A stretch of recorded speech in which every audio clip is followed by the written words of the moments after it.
Hello दोस्तों, welcome to our channel. तो जैसा कि हम सभी लोग बीसीए के एंट्रेंस पेपर का सॉल्यूशन देख रहे थे और अभी तक हम लोगों ने क्वेश्चन नंबर 20 तक देख लिया था। आज के इस वीडियो में हम लोग प्रश्न संख्या 21 से देखेंगे, यानी कि 21 से देखेंगे। और इसके पहले मैंने 2020 के एंट्रेंस पेपर का सॉल्यूशन भी इस चैनल पर अपलोड कर दिया है, तो आप सभी लोग जाके देख सकते हैं। बेसिकली यह जो पेपर है यह 2019 का है, ठीक है। प्लेलिस्ट में आपको सारी वीडियो मिल जाएंगी। आप किसी भी कोर्स के एंट्रेंस एग्जाम की तैयारी कर रहे हैं, चाहे वह बीसीए हो, चाहे वह बीए हो, या फिर किसी भी कोर्स के एंट्रेंस एग्जाम की तैयारी अगर आप कर रहे हैं, तो आप सभी लोग जाके प्लेलिस्ट से अपनी तैयारी कर सकते हैं। मैंने बहुत सारे प्रश्नों को अपलोड किया है और पिछले साल के पेपर के सॉल्यूशन को भी अपलोड किया है, ठीक है। तो आज का सबसे पहला प्रश्न देखते हैं। भारत सरकार ने कब राष्ट्रीय प्रतीक को अपनाया था, ठीक है। आपका प्रश्न है यहाँ पे इंग्लिश में भी दिया गया है और हिंदी में भी दिया गया है, तो जिनको भी हिंदी में दिक्कत होती है वो यहाँ से देख लेंगे, ठीक है। बाकी सारी चीज़ें तो सेम ही रहेंगी। तो पहला प्रश्न है, भारत सरकार ने कब राष्ट्रीय प्रतीक को अपनाया था? तो इसका जो राइट आंसर हो जाएगा आपका ऑप्शन नंबर ए हो जाएगा, ठीक है। 26 जनवरी 1950 को भारत सरकार ने राष्ट्रीय प्रतीक को अपनाया था। अब इसमें एक इम्पॉर्टेंट पॉइंट आप सभी लोग देख लेंगे कि भारत का जो राज्य चिन्ह है वह सारनाथ स्थित अशोक के सिंह स्तंभ से लिया गया है, ठीक है। कहाँ से लिया गया है? तो सारनाथ में जो अशोक का सिंह स्तंभ है वहाँ से लिया गया है भारत का राज्य चिन्ह, ठीक है। और एक चीज़ और इसमें याद रखेंगे, पहला पॉइंट तो हो गया कि जो भारत का राज्य चिन्ह है वह सारनाथ स्थित अशोक के सिंह स्तंभ से लिया गया है। और दूसरा पॉइंट यह है कि जो सत्यमेव जयते लिया गया है वह मुंडक उपनिषद से लिया गया है, ठीक है। कहाँ से लिया गया है? मुंडक उपनिषद से। कभी कभी यह प्रश्न पूछ देता है कि सत्यमेव जयते कहाँ से लिया गया है, तो आप लोग मारेंगे कौन सा ऑप्शन? मुंडक उपनिषद से, ठीक है। तो इस तरीके से आपका राइट आंसर हो जाएगा ऑप्शन नंबर ए। भारत का जो राष्ट्र प्रतीक है उसको 26 जनवरी 1950 को अपनाया गया था, ठीक है। और कहाँ से लिया गया था? तो अशोक के सिंह स्तंभ से, जो कि सारनाथ में स्थित है। अगला प्रश्न देखते हैं, कान्हा स्थित उद्यान किस राज्य में स्थित है? तो आपको बताना है कि जो कान्हा राष्ट्रीय उद्यान है वह किस राज्य में स्थित है, ठीक है। तो इसका राइट आंसर हो जाएगा आपका option number A, Madhya Pradesh में स्थित है। और अगर आपका पूछ देता है कि मध्य प्रदेश में किस जिले में स्थित है, तो यह बालाघाट जिले में स्थित है, ठीक है। कौन से जिले में? बालाघाट जिले में स्थित है, ठीक है। आगे देखते हैं, ग्रेट विक्टोरिया रेगिस्तान कहाँ पर स्थित है? तो यहाँ पे मैं इंग्लिश में नहीं पढ़ रहा हूँ क्योंकि ज़्यादा समय लग जाएगा। The great Victoria desert is located at, कहाँ पर स्थित है? तो इसका राइट आंसर हो जाएगा आपका ऑप्शन नंबर सी, ऑस्ट्रेलिया में स्थित है, ठीक है। मैं इसको थोड़ा सा पतला कर लेता हूँ। कहाँ पर स्थित है? ऑस्ट्रेलिया में। इसका राइट आंसर हो जाएगा आपका ऑप्शन नंबर सी। साथ ही साथ आप लोग यह याद रखेंगे कि जो ग्रेट विक्टोरिया है वह बेसिकली क्या है? एक विशाल मरुस्थल है, जो कि कहाँ पर स्थित है? ऑस्ट्रेलिया में स्थित है, ठीक है। आगे देखते हैं, इनमें से कौन व्यक्ति नर्मदा बचाओ आंदोलन से जुड़ा हुआ है? तो आपके ऑप्शंस हैं ए.बी. वाजपेयी, मेधा पाटकर, ममता बनर्जी, सुंदरलाल बहुगुणा। तो आपका जो राइट आंसर हो जाएगा ऑप्शन नंबर बी हो जाएगा, मेधा पाटकर। तो मैं आपको बता देता हूं कि नर्मदा बचाओ जो अभियान था उससे कौन कौन से व्यक्ति जुड़े हैं। तो पहला तो हो गया मेधा पाटकर, दूसरा जो है अनिल पटेल, तीसरा जो है बाबा आमटे, और चौथे जो हैं वह हैं अरुंधति रॉय। और अरुंधति रॉय को बुकर सम्मान से भी सम्मानित किया गया है, ठीक है। तो यही 4 मेंबर हैं। कौन कौन से? मेधा पाटकर, दूसरे हैं अनिल पटेल, और तीसरे हैं बाबा आमटे, और चौथी हैं अरुंधति रॉय। और अरुंधति रॉय को बुकर सम्मान से सम्मानित किया गया है, ठीक है। अगला है, इनमें से कुचिपुड़ी नृत्य नाटक कौन से राज्य का है? तो आपका ऑप्शन है आंध्र प्रदेश, केरल, कर्नाटक या फिर तमिलनाडु। तो इसका जो राइट आंसर हो जाएगा आपका ऑप्शन नंबर ए हो जाएगा, आंध्र प्रदेश, ठीक है। तो कुचिपुड़ी जो नृत्य है यह बेसिकली आंध्र प्रदेश राज्य का है। और यह बहुत ही इंपॉर्टेंट प्रश्न है, यह कई बार एग्जाम में आ चुका है। बीए के एग्ज़ाम में भी आया था, बीएड के भी एग्ज़ाम में आया था, आपके बीसीए में भी आया है, साथ ही साथ बीकॉम में भी आया है। अगला है, राष्ट्रीय विज्ञान दिवस किस दिन मनाया जाता है? आपके ऑप्शन हैं ए 28 फरवरी, 22 नवंबर, 28 जनवरी या फिर 22 अप्रैल। तो इसका जो राइट आंसर हो जाएगा आपका ऑप्शन नंबर ए हो जाएगा, 28 फरवरी। 28 फरवरी को राष्ट्रीय विज्ञान दिवस मनाया जाता है। साथ ही साथ याद रखेंगे कि 28 फरवरी को इसको क्यों मनाया जाता है। तो 28 फरवरी को देश के विकास में वैज्ञानिकों के योगदान को चिन्हित करने के लिए 28 फरवरी को राष्ट्रीय विज्ञान दिवस मनाया जाता है। ठीक है, तो किसके उपलक्ष्य में मनाया जाता है? जो देश के विकास में वैज्ञानिकों ने योगदान दिया था उन्हीं को चिन्हित करने के लिए मनाया जाता है। साथ ही साथ एक और बहुत ही इम्पोर्टेंट चीज़ याद रखेंगे कि इसी दिन 28 फरवरी को ही सन 1928 में वेंकट रमन जी ने स्पेक्ट्रोस्कोपी के क्षेत्र में एक महत्वपूर्ण खोज की थी, जिसे हम लोग क्या कहते हैं? रमन प्रभाव कहते हैं। ठीक है, क्या कहते हैं? रमन प्रभाव।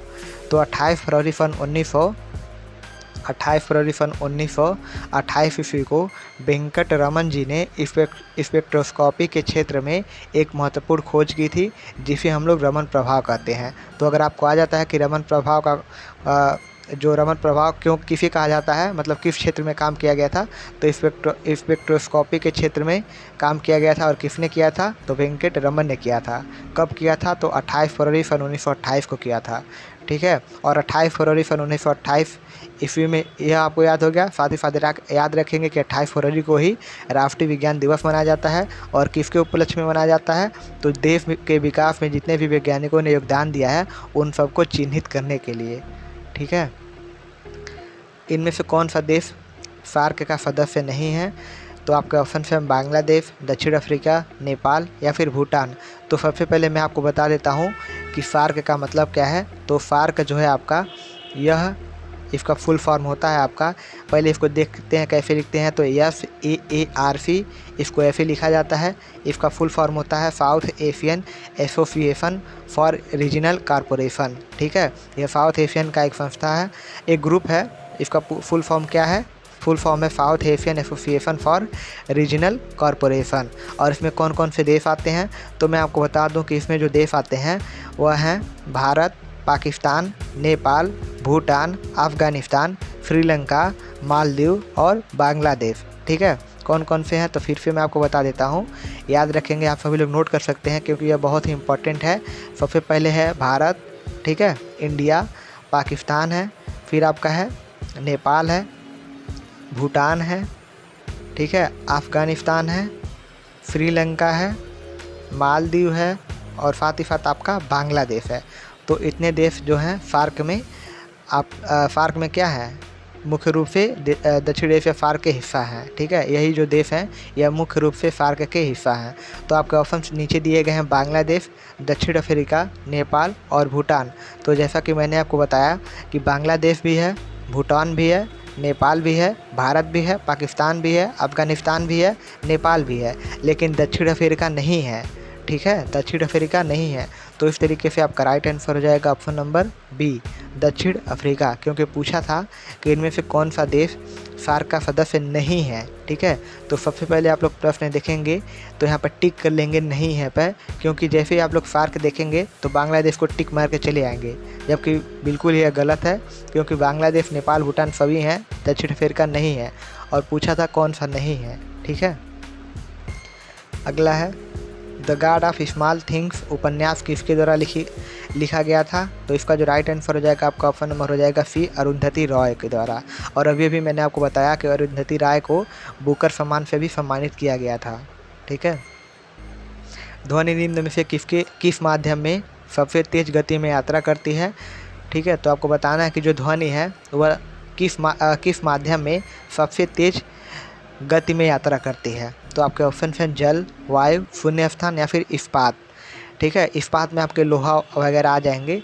तो इसका जो राइट आंसर हो जाएगा आपका ऑप्शन नंबर डी होगा, इस्पात। क्यों? मैं आपको बता देता हूँ कि जो ध्वनि होती है वह सबसे ज़्यादा तेज ठोस में यानी कि सॉलिड में, और उससे कम द्रव में यानी कि लिक्विड में, और उससे भी कम किस में? गैस में यानी कि गैसियस में, और उससे भी कम किस में? शून्य में यानी कि जीरो में। ठीक है, तो यही आपका क्रम हो जाएगा, सबसे कम जीरो में, उससे ज़्यादा। आप जीरो को यहाँ पे हटा भी सकते हैं, आप लोग ऐसे याद रखेंगे क्योंकि ठोस, द्रव, गैस आप सभी लोगों को याद रहता है। तो सबसे कम गैस में, फिर लिक्विड में और सबसे ज़्यादा सॉलिड में, यही इसका क्रम है। तो सबसे ज़्यादा किस में गति रहती है? उसकी सॉलिड में। तो इसका जो राइट आंसर हो जाएगा आपका ऑप्शन नंबर डी हो जाएगा, इस्पात। और सबसे ज़्यादा लोहे में होती है, क्योंकि लोहा ही तो इस्पात आएगा इस्पात में। तो सॉलिड में सबसे ज़्यादा होती है। यहाँ पर जो जल दिया गया है आपका लिक्विड में आ जाएगा, तो लिक्विड में तो सॉलिड से कम होती है। वायु दिया है तो यहाँ पर आपका गैस में आ जाएगा।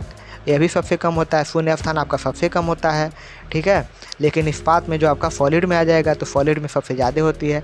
तो आपको याद क्या रखना है, सॉलिड, लिक्विड, गैस, ठीक है। सबसे ज़्यादा सॉलिड में, फिर उससे कम गैस में, और उससे भी कम, सॉरी, सबसे ज़्यादा सॉलिड में, उससे कम लिक्विड में, और उससे भी कम गैस में होती है, ठीक है। अगला है, इनमें से कौन से प्रदर्शन क्षेत्र में नोबेल पुरस्कार नहीं दिया जाता है। प्रदर्शन क्षेत्र में तो आपको बताना है कि ये जो चारों क्षेत्र दिए गए हैं, जैसे रसायन विज्ञान है, साहित्य है, संगीत है और भौतिक विज्ञान है, इसमें से किस क्षेत्र में आपको नोबेल पुरस्कार नहीं दिया जाता है। तो मैं आपको बता दूं कि जो नोबेल पुरस्कार होता है वह आपका रसायन विज्ञान में भी दिया जाता है, साहित्य में भी दिया जाता है, भौतिक विज्ञान में भी दिया जाता है, और साथ ही साथ चिकित्सा क्षेत्र में भी दिया जाता है, ठीक है। तो रसायन विज्ञान में दिया जाता है इसलिए यह गलत हो जाएगा, साहित्य में भी दिया जाता है इसलिए यह गलत हो जाएगा, भौतिक विज्ञान में भी दिया जाता है इसलिए यह गलत हो जाएगा। तो पूछा था किस में नहीं दिया जाता है, तो आपका राइट आंसर हो जाएगा ऑप्शन नंबर सी, संगीत में नहीं दिया जाता है, ठीक है। अगर संगीत की जगह यहाँ पर साहित्य होता जैसा कि ऊपर है तो साहित्य में दिया जाता है, ठीक है, संगीत में नहीं दिया जाता है। तो याद क्या रखेंगे आप लोग, साहित्य में दिया जाता है, भौतिक में, रसायन में, चिकित्सा विज्ञान में, इन तीनों विज्ञान में दिया जाता है और साहित्य में भी दिया जाता है, लेकिन संगीत में नहीं दिया जाता है। अगला है, राष्ट्रपति भवन के वास्तुकार कौन है। तो इसका जो राइट आंसर हो जाएगा आपका ऑप्शन नंबर डी हो जाएगा, एडविन लुटियन, ठीक है। आप में से बहुत सारे लोग यहाँ पे इस विकल्प को बी को मार देंगे, इसमें भी लुटियन दिया गया है, लेकिन इसमें इनका पूरा नाम पढ़ेंगे तो विलियम लुटियन दिया गया है। तो यह जो कि बिल्कुल गलत है, आपका डी ऑप्शन सही है। क्यों, मैं आपको पूरा नाम इनका बता देता हूँ। इनका पूरा नाम क्या है, सर एडविन, ठीक है, सर एडविन, और मैं इसको हाथ से लिख रहा हूँ तो उतना अच्छा राइटिंग रहेगा नहीं, ठीक है। सर एडविन लैंडफियर,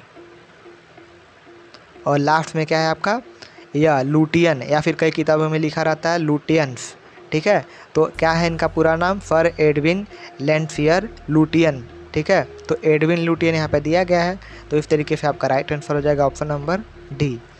आगे है, ईसीपी का क्या मतलब है। तो इसका जो राइट आंसर हो जाएगा आपका ऑप्शन नंबर ए हो जाएगा, एक्सटेंडेड कैपेबिलिटी पोर्ट, ठीक है। अगला है, निम्नलिखित में से कौन सा विश्व व्यापार संगठन का मुख्यालय है। तो विश्व व्यापार संगठन का जो आपका मुख्यालय है वह है आपका बी, जिनेवा, ठीक है। जिनेवा का जो स्विट्जरलैंड है वही है विश्व व्यापार संगठन का मुख्यालय, ठीक है। आगे बढ़ते हैं, और अगर आपने अभी तक वीडियो को लाइक नहीं किया तो सबसे पहले लाइक कर दीजिए, और इस वीडियो का लाइक एम रहेगा आपका 100 लाइक का। पिछली वीडियो में भी लाइक एम था 100 लाइक का, तो जल्दी से जल्दी आप सभी लोग लाइक एम को पूरा कर दीजिए। और अगर आपने अभी तक सब्सक्राइब नहीं किया है तो सब्सक्राइब कर लीजिए, ठीक है, क्योंकि आपके एंट्रेंस एग्जाम से संबंधित बहुत सारी वीडियो मैं इस चैनल पर अपलोड करने वाला हूँ।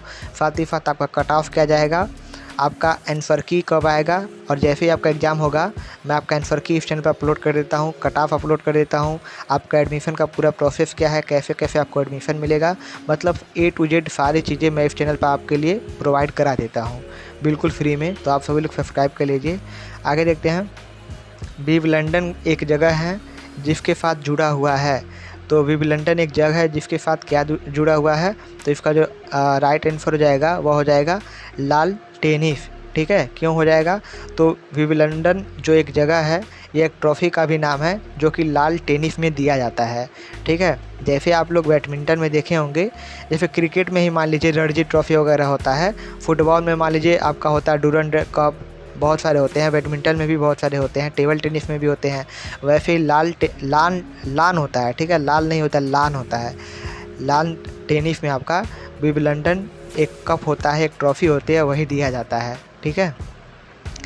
अगला है, डेविस कूपरफील्ड नाम क्या है, नाम है उपन्यास का, प्रसिद्ध अभिनेता का, कविता का या फिर लेखक का।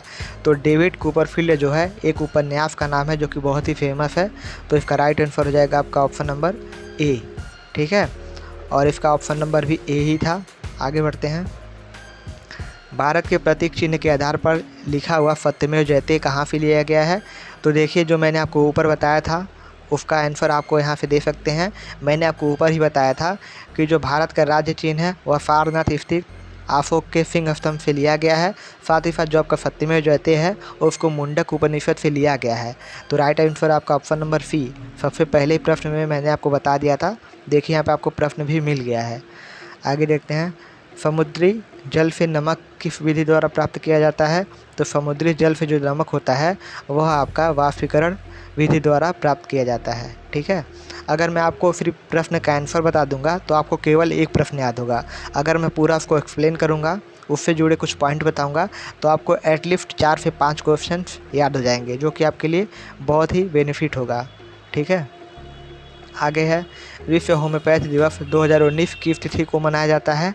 तो विश्व होम्योपैथी दिवस जो 2019 किस तिथि को मनाया गया है? ठीक है, क्योंकि यह जो 2019 का पेपर है तो 2019 के बारे में ही पूछा है, लेकिन मैं आपको बता देता हूँ कि जो विश्व होम्योपैथी दिवस होता है वह हर साल 10 अप्रैल को मनाया जाता है। ठीक है, 10 अप्रैल को विश्व होम्योपैथी दिवस हर साल मनाया जाता है। ठीक है, चाहे वह कोई भी साल हो, 2019 हो, 18 हो, 20 हो, कुछ भी हो, हर साल 10 अप्रैल को मनाया जाता है। लेकिन जो 2019 था उसमें जो दिल्ली में इसका आयोजन किया गया था, ठीक है, 10 अप्रैल को किया गया था, लेकिन इसका आयोजन जो है 9 से 10 अप्रैल को हुआ था।